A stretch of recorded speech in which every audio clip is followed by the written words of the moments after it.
Hello दोस्तों, नमस्कार। आपके अपने YouTube channel astro and palmistry में एक बार फिर से आप सभी का बहुत बहुत स्वागत है। आज हम इस हथेली पर विश्लेषण करेंगे, किंतु उससे पहले यदि आप हमारे चैनल में नए हैं तो वीडियो को लाइक करें, चैनल को सब्सक्राइब करें ताकि ऐसी महत्वपूर्ण जानकारी आप सभी तक पहुंचती रहे। तो चलिए वीडियो शुरू करते हैं। ये एक 37 वर्षीय पुरुष की हथेली है। जब हम इनकी हृदय रेखा को देखेंगे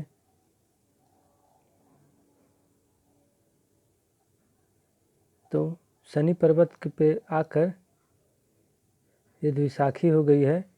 एक सिरा मस्तिष्क रेखा की ओर जबकि दूसरा सिरा गुरु पर्वत की ओर गई है। तो मैंने पूर्व में भी बताया था, हृदय रेखा का मस्तिष्क रेखा में स्पर्श करना यह शुभ नहीं होता है। जरा ये नकारात्मक प्रभाव देती है, व्यक्ति आलसी हो सकता है। और सबसे बड़ी बात कि जब हृदय रेखा मस्तिष्क रेखा को स्पष्ट रूप से स्पर्श करे तो ये निश्चित ही मानना चाहिए कि व्यक्ति का बहुत ही बेहद ही करीबी कोई व्यक्ति ज़रूर उसकी मृत्यु हुई है, ऐसा हमें मानना चाहिए जब इस तरह की हथेली में ये योग हो। हालांकि ये योग शुभ नहीं माने जाते। अगर मस्तिष्क रेखा को हम देखेंगे तो अच्छी है,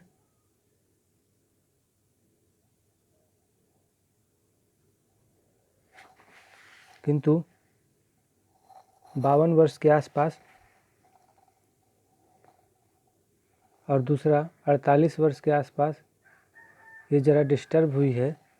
वहीं जब हम इनकी आयु रेखा की बात करें तो गोलाई लिए हुए है, अच्छी है, किंतु जीवन रेखा पे कई अशुभ योग, अशुभ चिन्ह आपको दिखाई पड़ेंगे। इसकी मैं चर्चा भी करूंगा अभी।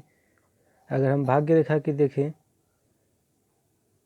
तो सीधे केतु पर्वत से शुरू होकर शनि पर्वत तक चली गई है और अंत में यहाँ पर आपको द्वीप का चिन्ह दिखाई पड़ेगा। भाग्य रेखा के अंत में इस प्रकार की चिन्ह भी होना शुभ नहीं है। ऐसा माना जाता है कि व्यक्ति का जीवन का अंतिम समय काफ़ी कष्टदायक हो जाता है अगर इस प्रकार की भाग्य रेखा हथेली में हो तो। जब हम इनकी सूर्य रेखा को देखेंगे तो ज़्यादा गहरी तो नहीं, किंतु धूमिल सी ही सही, किंतु हथेली में है जो कि भाग्य रेखा को स्पर्श कर रही है। इसका तात्पर्य यही है कि भाग्य की वृद्धि कराती है।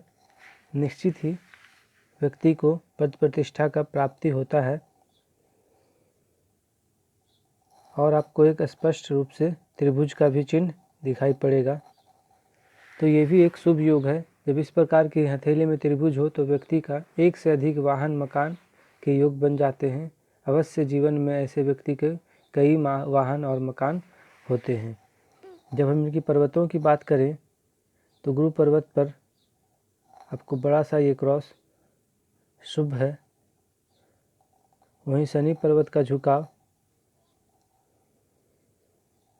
सूर्य पर्वत की ओर है तो पैतृक संपत्ति से लाभ मिलता हुआ दिखाई देगा। अगर और गौर से देखेंगे तो सूर्य पर्वत पर आपको ये विद्या रेखा भी दिखाई पड़ेगी। ये भी शुभ है, व्यक्ति विद्वान होते हैं। सूर्य की स्थिति बहुत ही अच्छी है हथेली में। और वहीं बुध की बात करें तो वो भी बेहद ही अच्छी है। ये ज्ञान रेखा, व्यापार रेखा, इस प्रकार की विज्ञान रेखा इस प्रकार की हथेली में एक से अधिक है तो निश्चित ही व्यक्ति जिस क्षेत्र में भी अगर विज्ञान के क्षेत्र में जाएंगे तो निश्चित ही सफलता मिलेगी। हालांकि ये इनका मेडिकल शॉप है, व्यापारी हैं और विज्ञान से भी जुड़े हुए हैं, तो दोनों तरफ से इनकी हथेली में ये शुभ योग दिखाई पड़ रहे हैं और बने भी हैं। जब इनकी मंगल क्षेत्र को हम देखेंगे तो मंगल का प्रभाव उतना अच्छा नहीं आपको दिखाई पड़ेगा।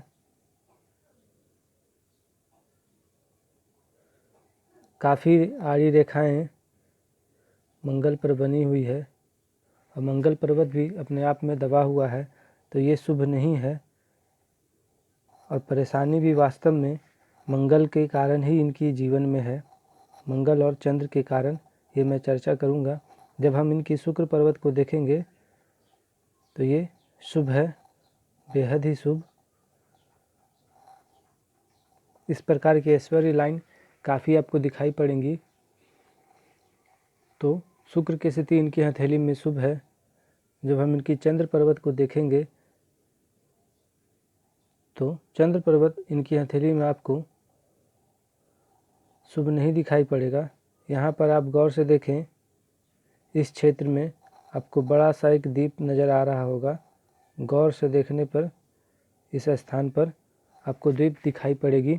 इस द्वीप का तात्पर्य ये है, जब भी कोई मंगल क्षेत्र से रेखा चंद्र पर्वत पर आए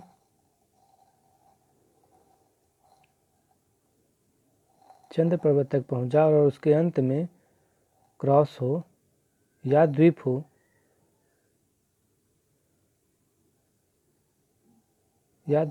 तो व्यक्ति को निश्चित ही निमोनिया, टीबी और अस्थमा जैसी फेफड़ों से संबंधित परेशानियां जरूर बन जाती है। और इनके साथ भी ऐसा है, अस्थमा के ये मरीज हैं और इनकी समस्या भी यही है, स्वास्थ्य को लेकर ये चिंतित रहते हैं। जब हम इनकी आयु रेखा को देखेंगे तो यहाँ पर आप गौर से देखने पर एक धब्बा दिखाई पड़ेगा,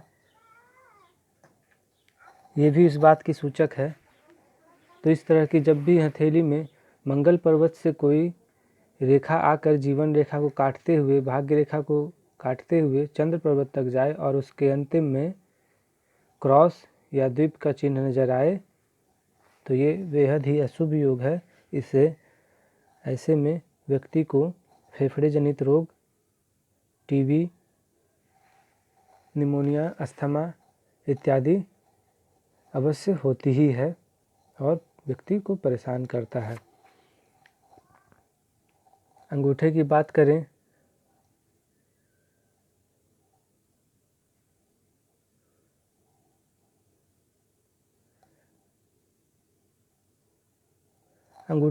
करें तो आपको हथेली में एक से अधिक, माफ़ कीजिएगा 3 से अधिक पूर्वे आपको नज़र आएगा।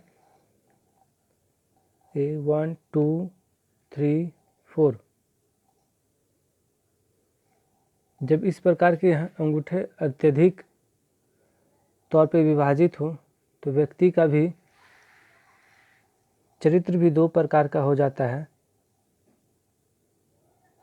बार बार निर्णय बदलते हैं ऐसे लोग, कभी क्रोधी कभी नर्म स्वभाव के हो जाते हैं। तो ज़रा ऐसे लोगों को पहचानना ज़रा मुश्किल हो जाता है जब इस प्रकार के अंगूठे में पूर्वे का निशान अत्यधिक हो। तो गुरु पर्वत की देखेंगे, गुरु की अगर उंगली की बात करें तो इसका झुकाव शनि की ओर है, तो ज़रा एकांत प्रिय बनाएगा। अकेले रहना ऐसे लोग ज़्यादा पसंद करते हैं। शनि अपने अक्ष पर हैं, जबकि सूर्य भी अपने अक्ष पर हैं और बुध की उंगली का झुकाव सूर्य की तरफ है। तो ऐसे लोग न्यायिक व्यवस्था में विश्वास रखते हैं, नियम के पक्के होते हैं, अपने सिद्धांत के पक्के होते हैं, कभी भी गैर कानूनी कामों में ज़्यादा रुचि नहीं लेते हैं, सरकार से इन्हें लाभ भी प्राप्त होता है। तो कुल मिलाकर ये था इनकी हथेली का विश्लेषण। हम फिर मिलेंगे किसी अगली वीडियो में, तब तक के लिए नमस्कार। वीडियो अगर पसंद आया तो चैनल को लाइक करें, सब्सक्राइब करें। धन्यवाद।